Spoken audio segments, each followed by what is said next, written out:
Hello everyone and welcome to NEC On The Run. I'm Kyle Turner with NEC Front Row, and today we're talking hoops with the NEC's Public Relations Director for Women's Basketball, Ralph Ventry. Ralph, thanks for joining us today. My pleasure to be here, Kyle. Week 2 of conference play in the books. There's a lot to run down. All right, let's start with some NEC headlines. Ralph, the first headline, and then there was one. Exactly, one. Only one unbeaten remaining at the top of the NEC standings. Of course, your Bryant Bulldogs. Bryant had the most success of any NEC team in non-conference play with a 7-4 record. Now they've carried that momentum over into league play. They've won their first 4 league games. That's the first time they've accomplished this feat since joining the Northeast Conference back in 2009. And the Bulldogs, they're rolling. I got a chance to exchange a few words with head coach Mary Burke the other day, and she says, yeah, Ralph, things are okay now, but still many big games to go.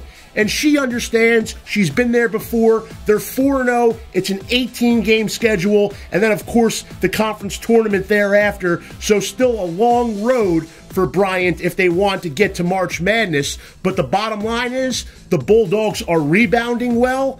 Top rebounding margin in the NEC. They have a balanced attack. In one of their wins the other night, 5 people scoring in double figures. So they have rebounding, they have balance, and the Bulldogs have a lot of wins as a result. So Bryant is at the top, and we'll see where they wind up. Like you said, plenty of games left for Bryant. Plenty of games left for all the teams. Now, let's talk about the defending champions, Robert Morris, and also, who's your dark horse this year? Well, you mentioned a lot of games to play. I just want to backtrack 1 second and mention that CCSU and Mount St. Mary's both 3-1 in league play, and they're right on the heels of the Bryant Bulldogs. And now you say the defending champion, Robert Morris, where are they? Well, they're 2-2. They've been a little up and down, obviously, this season, and especially in the conference season.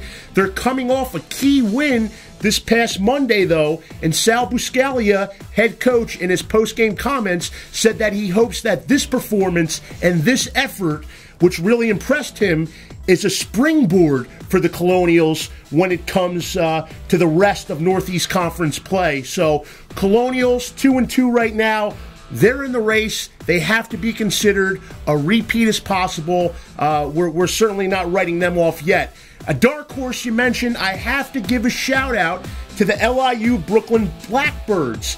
This is a team that was picked in the lower half of the Northeast Conference preseason coaches poll.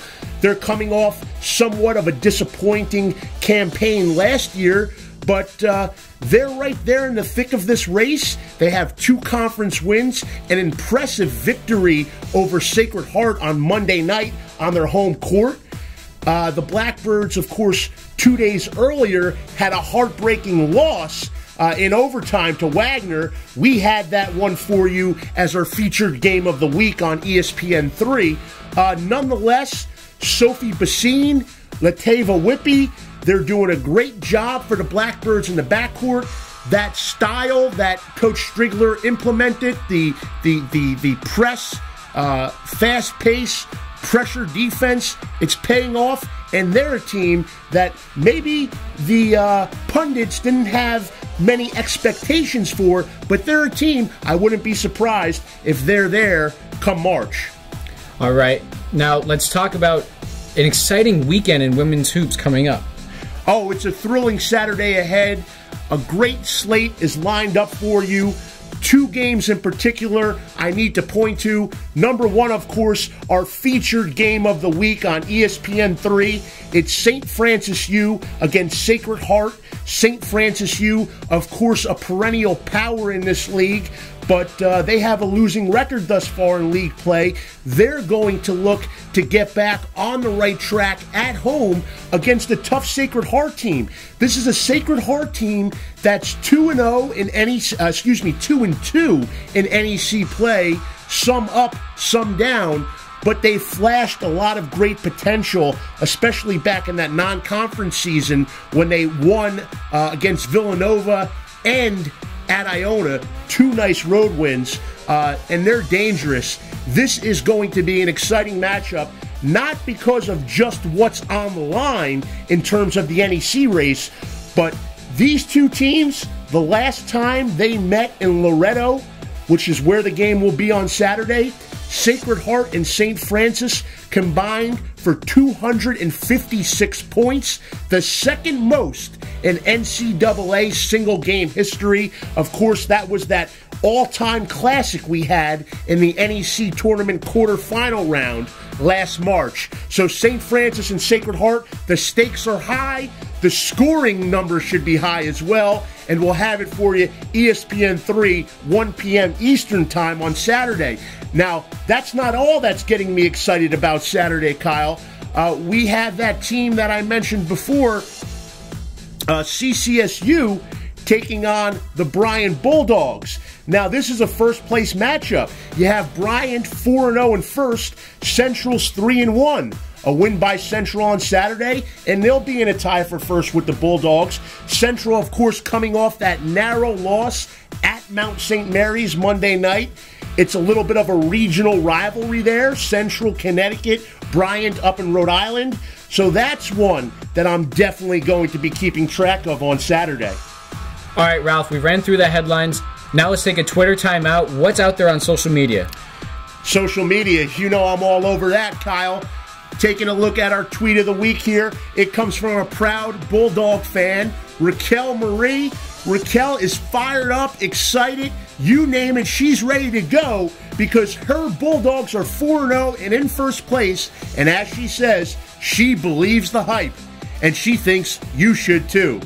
Congrats on the 4-0 start, and we hope you enjoy the rest of the NEC season, Raquel. Thanks for the follow, and keep the interactions coming. That's at NEC Sports, hashtag NECWBB, or of course we also use the hashtag NEC Hoops.